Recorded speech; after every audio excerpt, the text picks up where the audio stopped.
Salut, salut. Bonsoir.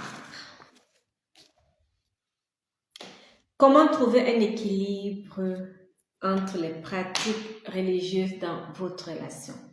Nous allons parler de 4 étapes.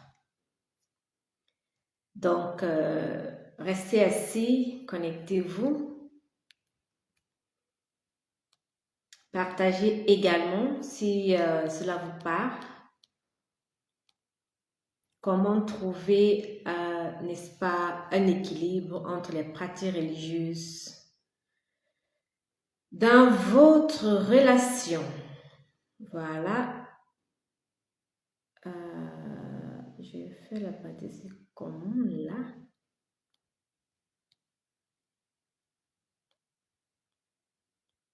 Déjà, je suis... Ah oui, voilà. Je suis un peu en retard, mais bon, c'est pas du tout le problème. Nous allons rattraper cela tout à l'heure.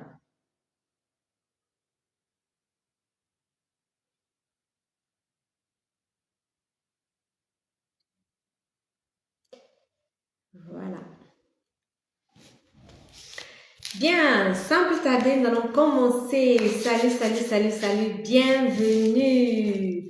Aujourd'hui, nous allons parler d'un thème très intéressant, des compromis. 4 étapes, n'est-ce pas, pour vivre de manière équilibrée, pour apporter de l'équilibre dans sa relation, pour trouver l'équilibre dans sa relation entre les pratiques, n'est-ce pas, entre ses propres pratiques à soi et les pratiques de son partenaire. C'est pas facile, ça c'est un fait. C'est pas facile de vivre dans une relation interreligieuse. Ce n'est même pas du tout facile de vivre dans un mariage parce que on l'a déjà dit. Lorsqu'il y a mariage, il y a 2 éducations qui viennent se mettre ensemble. Il y a 2 éducations qui collisionnent. Donc du coup, c'est pas toujours évident de trouver des compromis. Plus encore lorsqu'on y introduit la religion, plus encore lorsque les partenaires n'ont pas les mêmes aspirations religieuses. Donc du coup, ça devient vraiment un challenge. Cela devient un défi à relever, d'accord? Donc, je suis Aristide Zébazé, je suis coach en épanouissement conjugal, je suis votre architecte d'épanouissement conjugal et ma mission est d'accompagner, n'est-ce pas, ces femmes-là qui, comme moi avant, avaient des problèmes.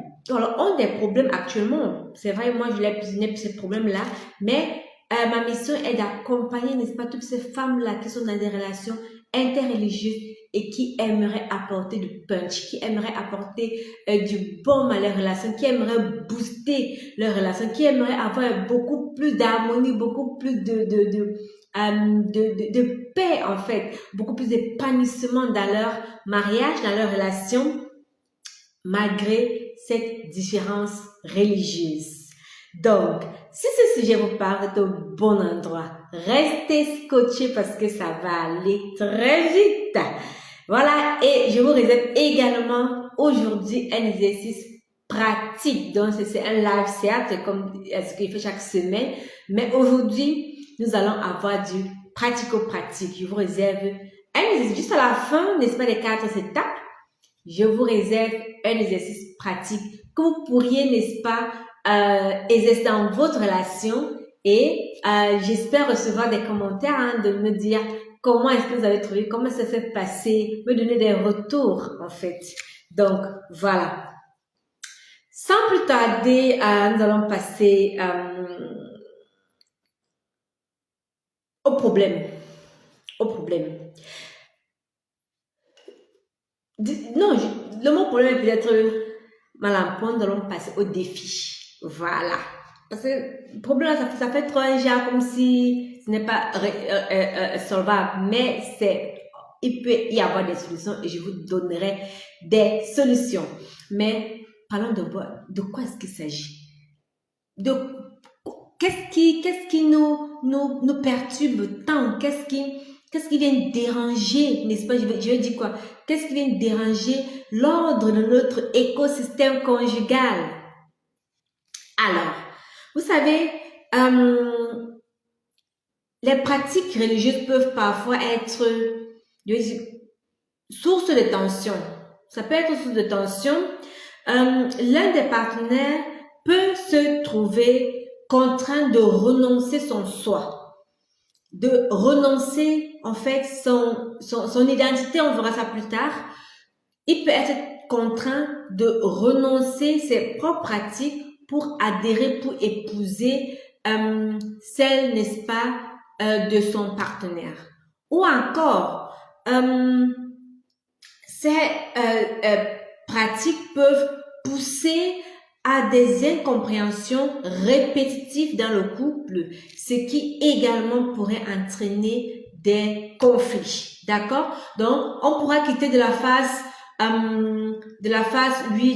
peut-être d'incompréhension à la phase de conflit réel. Et ça, c'est ce qu'il faut vraiment éviter. D'accord? Donc, mais la vraie question d'abord, c'est de pourquoi en parler? Pourquoi en parler? Hello ma coach! Salut, salut, merci d'être là, merci de me donner de la force. Yes! Voilà. Pourquoi est-ce que c'est si important d'en parler? Oui, il y a les différences, oui, il y a les pratiques différentes, mais pourquoi quelqu'un dirait où est en fait? Mais la réponse est que toi, qui te trouves à l'intérieur, tu as besoin de parler. On a besoin d'en parler. Parce que déjà, la communication, c'est la première solution à tout défi. D'accord? On a dit aujourd'hui, on va éviter le mot problème. La communication, c'est la première solution à tout défi. Lorsqu'on a un défi, il faudrait d'abord essayer d'en parler. Parce que parfois, juste le fait d'en parler nous pousse à avoir déjà certains éléments de réponse. Même si on n'a pas la solution totale, on peut, n'est-ce pas, déjà développer certaines réponses, même en y réfléchissant à haute voix, en y réfléchissant tout haut. Donc, c'est important de parler. Et c'est la raison pour laquelle nous en parlons ce soir. C'est la raison pour laquelle j'en parle avec vous ce soir. Donc, si vous essayez d'ignorer, ça peut vous créer un déséquilibre.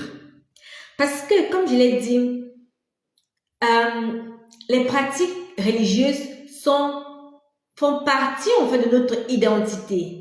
Donc, renoncer ou ignorer cela peut causer un déséquilibre tant sur le plan émotionnel que sur le plan spirituel. D'accord? Donc, il est important d'en parler et c'est la raison pour laquelle on en parle ce soir. Et la bonne nouvelle, c'est quoi? La bonne nouvelle, c'est que malgré les différences religieuses, on peut pratiquer, on peut exercer nos pratiques religieuses dans le respect, dans l'harmonie totale. On peut réussir à trouver des compromis et les exercer et les appliquer dans un respect mutuel.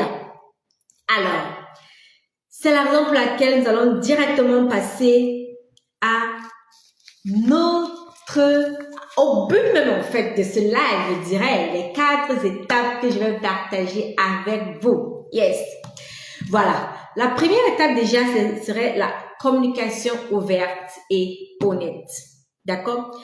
Il y a certaines personnes dans leur rituel religieux, elles se lèvent à une certaine heure précise pour faire leur prière. Il y a des personnes qui vont passer au moins une fois, je dirais une fois la semaine à faire un jeûne, d'accord? Et vous savez, pour ces personnes qui font le jeûne pendant, je veux dire une fois la semaine au moins, pendant ces moments de jeûne généralement, les tendances, je veux dire les devoirs conjugaux, un devoir particulier, ce qui commence par S-E, X-E là, hein, sans prononcer le terme, oui, tu as compris de quoi je parle. Cela a tendance à être délaissé et ça peut également entraîner des incompréhensions et voire même des conflits. C'est la raison pour laquelle il est important d'en parler. Il est important de communiquer pour, n'est-ce pas, préparer le partenaire, pour, n'est-ce pas, lui faire comprendre que, écoute, mon doudou, pendant cette période-là, toi et moi, là, on n'aura pas vraiment ce que tu connais là. Parce que sinon, lorsque tu le mets directement à froid, lorsque tu le mets devant le fait accompli, si lui... Tu n'as pas compris. D'accord, je vais répéter. Ce qu'on fait souvent là, qui s'écrit comment? S-E-X-E. Oui. Donc cela risque d'être, de s'ouvrir un peu. Et là, du coup, justement, quand tu ne le prends pas à froid, il a la possibilité de réagir, il a la possibilité de se préparer psychologiquement que ce jour-là, il n'y aura rien. Il a aussi la possibilité, n'est-ce pas, de trouver un compromis avec toi. Ça veut dire, le compromis peut être du genre, voilà, ça se passe même la veille jusqu'à, ça va être 1 minute avant le début de ton jeûne, ou encore, le compromis peut être, au lieu de 2 fois par semaine dont tu as parlé, seulement 1 fois. Donc, c'est toujours important et très important même de communiquer de manière honnête, de manière ouverte. Alors, après cela, il y a aussi l'écoute. L'écoute, je ne cesserai de le dire, l'écoute sans jugement. Écouter sans juger. Écouter, pas pour réagir, écouter pas pour répondre, mais écouter pour comprendre. Et ce qui aide aussi bien dans cet exercice-là, c'est de poser les questions. Poser les questions pour vraiment montrer l'intérêt. Poser les questions pour mieux comprendre. Par exemple, tu peux demander à ton partenaire, écoute, Doudou, cette pratique-là, particulièrement cette pratique-là, c'est quoi en fait pour toi? Qu'est-ce que ça représente pour toi? Et avec son explication, éventuellement, tu pourras mieux comprendre. Et si tu ne comprends pas mieux, pose encore la question. Pose et repose jusqu'à ce que tu aies compris. Parce que lorsqu'on comprend ce que l'autre fait, on est habilité, n'est-ce pas, à mieux cerner la situation. On est habilité, n'est-ce pas, également à mieux se mettre à la place de la personne. Et aussi de se réajuster dans son positionnement. Donc, c'est important d'écouter sans vraiment juger. Alors, la troisième étape serait, n'est-ce pas, l'identification des zones de compromis. Il faut identifier vos zones de compromis. Pour ça, je vais justement dans l'exercice pratico-pratique dont je parlais, je vais vous donner un système comment faire. Donc, vous devez, n'est-ce pas, définir quels sont les rituels, quelles sont les pratiques, quels sont les rites que vous pouvez faire simultanément, ou encore, quelles sont les pratiques, les rituels et autres que vous pouvez faire de manière alternative. Ça veut dire que chacun a son moment, chacun de son côté. C'est très important. Parce que lorsque nous sommes dans une relation interreligieuse, c'est pas tout, en fait, qu'on embrasse ensemble.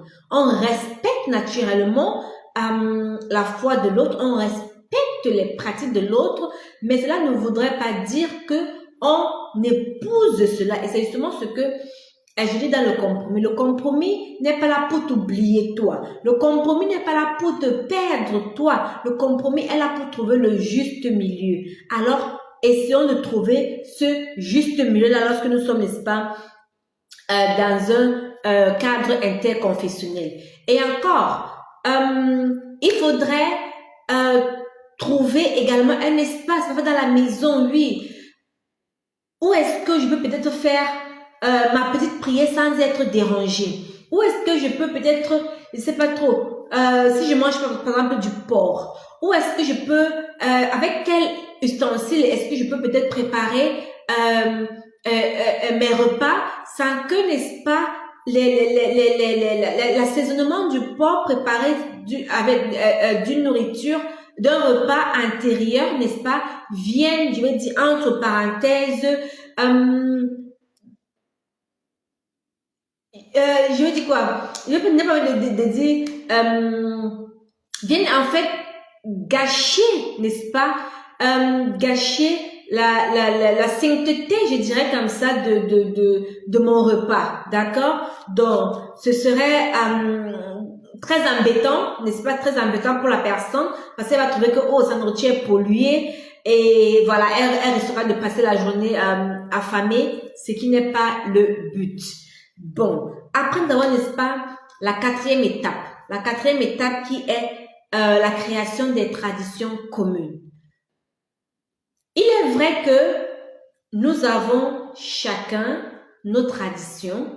Il est vrai que nous avons chacun nos pratiques, mais n'oublions pas d'en créer également ensemble. Parce que lorsque chacun fait de son côté, il y a cette unicité-là qui manque. Lorsque on fait avec l'autre, peut-être juste pour le satisfaire, il y a également ce rapprochement-là qui manque.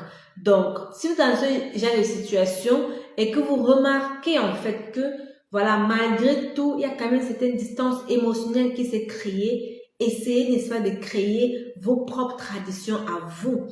Essayez de créer, n'est-ce pas, des traditions qui vont vraiment vous lier, qui vont vraiment vous rapprocher, qui vont être les vôtres, en fait. Parce que n'oubliez pas, chaque couple est unique. Chaque couple a sa particularité. Donc, il est important de ne pas copier ce que le voisin fait parce qu'il n'a pas la solution universelle, en fait. Ce qui marche chez X ne marchera pas chez Y et vice versa. On peut avoir la même solution, mais ça agit de manière différente selon, n'est-ce pas, le terrain qui va accueillir cela. Donc, c'est un peu comme si tu prenais une semence, tu jettes sur plusieurs terres. Toutes les terres sont fertiles. Je ne parle pas des terres arides et tout. Je parle des terres fertiles. Mais ce n'est pas parce que ces terres sont fertiles qu'elles vont donner les fruits de la même manière. Parce qu'il y a la composition du sol qui est différente. Donc, juste pour dire, en fait, que il n'y a pas de solution magique, il n'y a pas de solution universelle. Chaque solution est adaptée au couple. Et c'est la raison pour laquelle les femmes avec qui je travaille, justement, moi, je fais des accompagnements individuellement parce que j'adapte mon coaching, n'est-ce pas, à la personne, j'adapte mes séances de coaching au couple, en fait, qui est en face de moi, à la personne qui est en face de moi. Donc, c'est important également de le signifier. Créez vos traditions communes. Créez, n'est-ce pas, des moments, en fait, qui vont vous rappeler votre unicité, d'accord? Donc, vous pouvez célébrer ensemble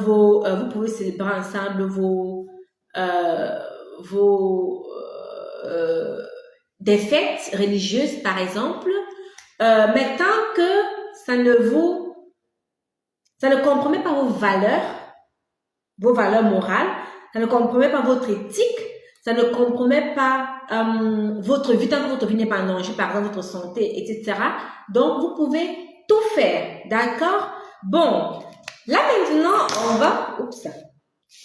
va passer à l'exercice pratique. Donc, en attendant, j'espère que vous êtes en train de liker, partager et tout, parce que là, il faudrait que chaque femme le fasse, et même les hommes. Faites-le, tout le monde doit le faire, cet exercice. Il y a pas mon style. Donc, avant même de le faire,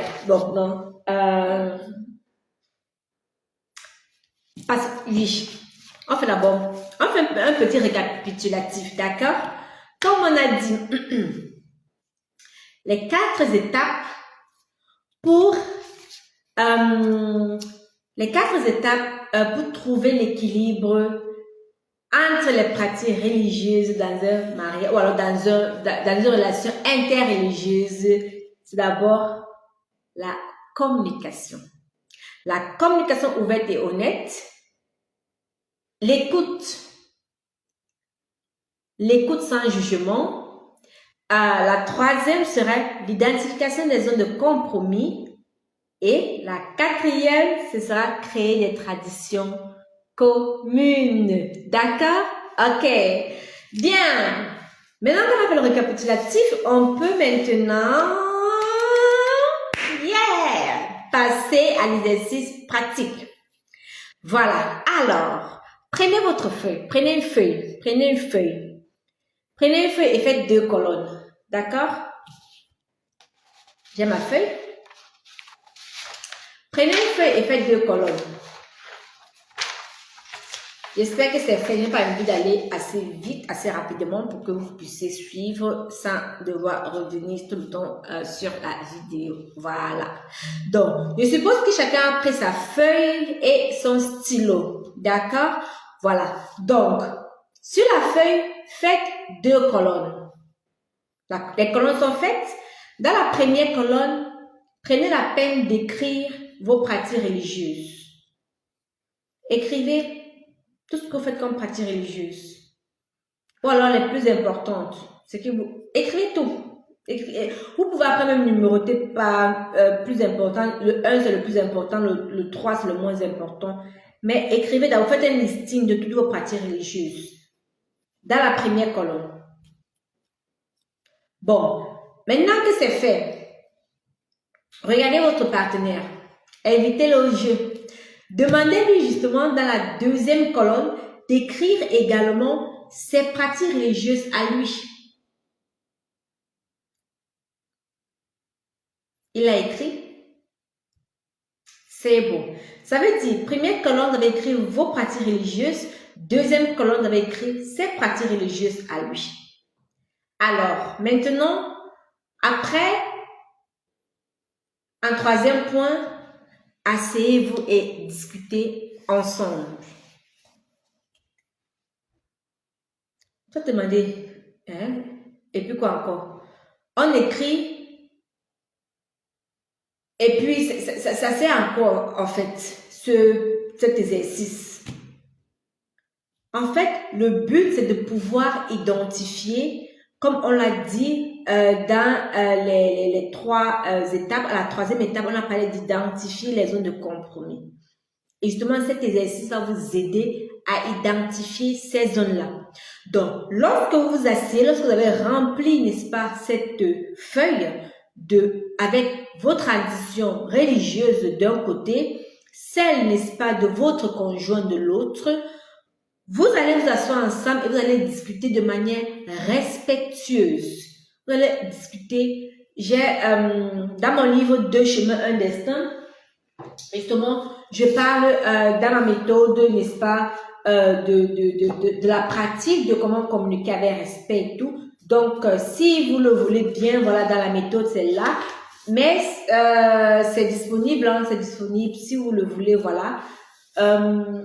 Vous pouvez vous en procurer une copie. Voilà. Donc, identifiez ensemble ce qui vous rapproche et ce qui, je dirais, voilà, et identifiez ce que vous pouvez faire ensemble, quand c'est mieux dit ainsi. Identifiez parmi ces pratiques ce que vous pouvez faire ensemble et identifiez également ce que vous ne pouvez pas faire ensemble et essayez de trouver des compromis. C'est le but du jeu. Trouvez ce que vous pouvez faire ensemble et trouvez des compromis. D'accord? Voilà. J'espère que le jeu a été compris. J'espère que l'exercice a été compris. J'espère que vous avez fait l'exercice. Si c'est le cas, je suis très ravie et puis j'attends vos retours. Si ça a marché, si ça n'a pas marché, ça va marcher. Donc, il n'y a même pas de si ça n'a pas marché. Comment ça a marché exactement? C'est de ça qu'il s'agit.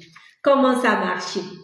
Donc, alors, pour ce soir, nous avons parlé des problématiques en fait. Nous avons parlé des défis que regorge, n'est-ce pas, l'exercice des traditions religieuses dans un couple interconfessionnel. Nous avons parlé du pourquoi en parler, pourquoi ne pas rester tranquille, pourquoi déranger les oreilles des gens, pourquoi est-ce que Aristide, la coach, elle est sur Facebook tout le temps, elle dérange les gens, elle est sur TikTok, elle est sur YouTube, elle parle partout sur Instagram, elle parle dans les conférences, pourquoi est-ce qu'elle en parle tout le temps? Nous avons parlé également des solutions, oui, parce que moi je ne viens pas devant vous sans solution, non. Je viens montrer du doigt, mais je donne aussi des solutions. Je donne les solutions et nous allons parler, n'est-ce pas, des étapes pratiques pour n'est-ce pas, trouver ces solutions-là, d'accord? Et en bonus, nous allons faire un exercice pratique qui vient soutenir, n'est-ce pas, la troisième pratique de notre méthode, d'accord? Alors, franchement, si aujourd'hui là, si vous n'êtes pas satisfait, si quelqu'un n'a pas trouvé sa solution, si quelqu'un a besoin de plus, si franchement vous avez besoin de faire un test d'évaluation, comment même ça se passe dans ma relation actuellement, à quel niveau est-ce que j'en suis? J'ai développé un formulaire pour cela, je mettrai le lien en commentaire. Quelqu'un juste dessus, c'est un maximum, je crois, 5 questions. Si je ne me trompe pas, c'est 5 questions. Rapidement, vous avez répondu et je vais vous envoyer, n'est-ce pas, vous allez recevoir un résultat parce qu'il y a un algorithme derrière qui calcule tout cela. Vous allez recevoir un résultat, n'est-ce pas, qui vous dira quel est le stand de votre relation. Mais ce n'est pas tout.